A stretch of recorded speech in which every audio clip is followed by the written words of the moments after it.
Hello, this is the fourth in a series of 5 videos from Planar World Consulting addressing pragmatic realities in going international. This fourth video focuses on language and culture and some of the challenges that we face in going international with language and culture. Let me say right up front, I believe after 17 years of hands-on experience, there are several things to keep in mind. The fact of the matter is, in some countries, Americans will be viewed, and forgive the bluntness, but it's true, as American imperialistic dogs. Secondly, always keep in mind the difference between Eastern thinking and Western thinking, and in particular, what that means. In the East, people look for what function the organization is going to perform for them, whereas in general Western philosophy and thinking, it's often more what form does the organization take on their behalf.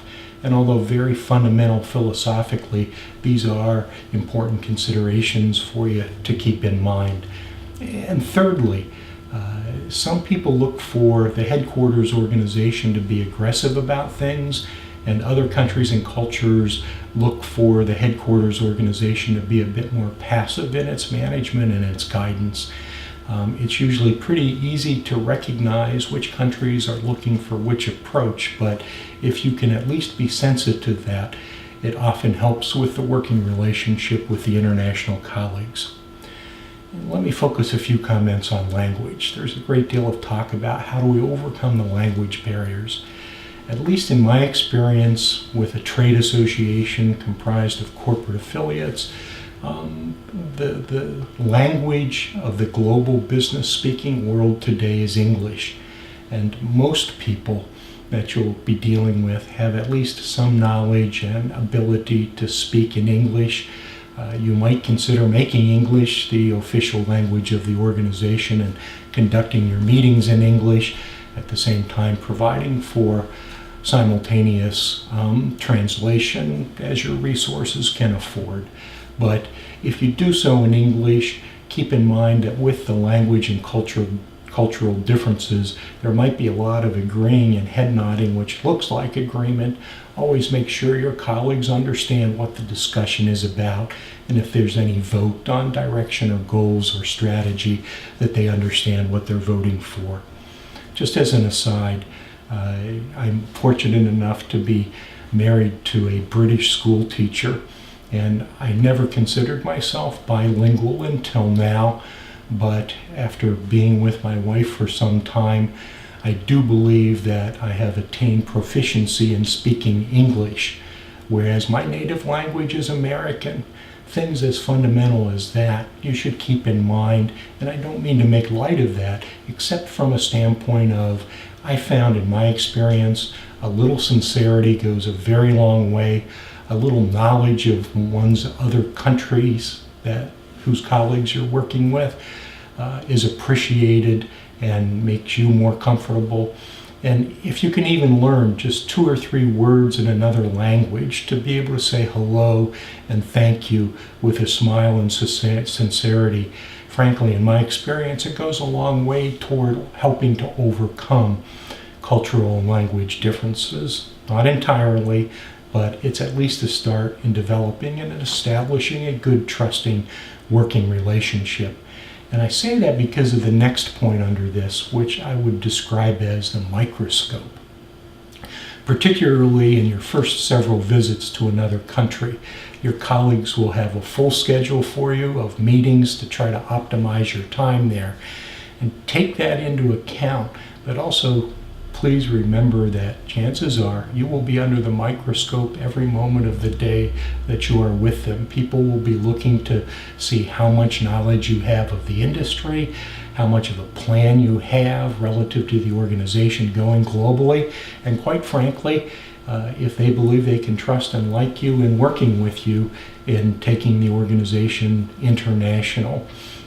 These sound almost like a trait consideration, but in fact, from my experience, was very meaningful in establishing relationships with my colleagues in other countries. Something that I do normally is I speak slowly and I tend to err on the side of formality, so I don't use as many contractions or colloquialisms as other Americans might. And frankly, I found through time that keeping that in mind, was helpful in my international colleagues where English or American was not their native or primary language, to help them understand what I was saying better or easier. A lot of organizations are considering going international that don't have a great deal of resources to do so. I refer to it as the 3% solution. In my former organization, over a course of 15 plus years, we spent no more than on average 3% of the annual operating budget to go global with the organization. That meant a lot of miles in economy class, but what it also meant was we could not afford the resources of briefings many times before we went in country. From a cultural standpoint, one of the best books I could recommend to you is Do's and Taboos Around the World. Virtually any country you visit, there's certain things that you don't want to say or don't want to do. And if you can keep these things in mind, again, it makes it an easier start for your working relationship for your international colleagues. By the way, just one other note on travel. Depending on what your resources are, it's great to fly business if you can afford it. But if you can't, keep in mind the amount of time involved with some of the international trips. There were trips and flights I took that I was in the air as long as I was on the ground meeting. And you need to account for that resource of time, which is sometimes as much and more meaningful as the actual financial cost of a trip. Lastly, a lot of times you can double with a speaking engagement or presentation on behalf of your in-country group or with another organization in the country, that you can piggyback your trip to optimize your time and expense. But one thing, pragmatically, you are encouraged, or I'd encourage you to keep in mind, is as much as possible when you're in a country, not only meet with its members and provide a presentation or attend your organization's events in that country, but wherever possible, work with your in-country people to set up a meeting of your in-country board of directors. Again, as covered in previous videos, it opens communications up and provides a very constructive mechanism for ensuring that your expectations and your in-country colleagues' expectations are parallel as much as they can reasonably be. Finally, people make an organization go, regardless of language, regardless of culture.